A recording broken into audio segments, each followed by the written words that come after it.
back-to-back seasons finishing in the top three, Juventus entered the 2009-10 season with strong ambitions of winning the Scudetto. To strengthen the squad, they signed the Brazilian duo Diego from Werder Bremen and Felipe Melo from Fiorentina, along with the return of Italian legend Fabio Cannavaro, who joined on a free transfer after his contract with Real Madrid had expired. The previous season had already marked the end of an era as club legend Pavel Nedved had retired, and this period also saw the beginning of a new leadership phase under the new president Jean-Claude Blanc. However, this season was the one to forget as the Bianconeri finished in the 7th place, which was their worst Serie A finish of the decade, as Ciro Ferrara was sacked while the team was languishing in the 6th position, and his replacement, former Milan and Inter coach Alberto Zaccheroni, failed to improve the results. Juve also won just 16 of their 38 league matches and were knocked out of the Coppa Italia in the quarter-finals. And in Europe, they endured further disappointment as they were eliminated in the UEFA Champions League group stage for the first time in 10 years, and later knocked out of the Europa League in the round of 16 by Fulham, despite winning the first leg.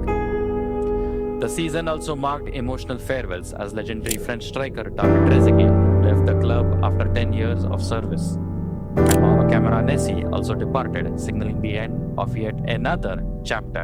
And to make matters worse, their bitter rivals Internazionale won the historic treble, becoming the first Italian club to achieve this feat.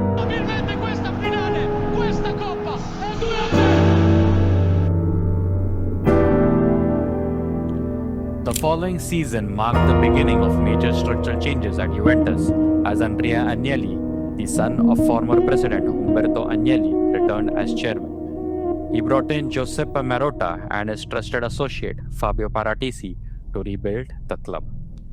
Club legends Pavel Nedved and Giampiero Boniperti also returned, taking up roles as directors and honorary chairmen respectively.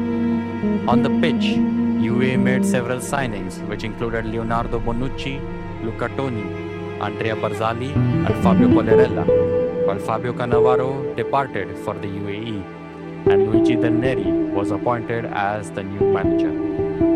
But despite these changes, the 2010-11 season was yet another disaster as Juve once again finished in the 7th position in Serie A, winning just 15 league matches. They were also eliminated in the Coppa Italia quarter-finals for the second consecutive season. Their European campaign was even worse as they crashed out of the Europa League group stage without winning a single match, as Del Neri was sacked at the end of the season, leaving Juventus in a prolonged state of decline, far removed from the standards that once defined the club.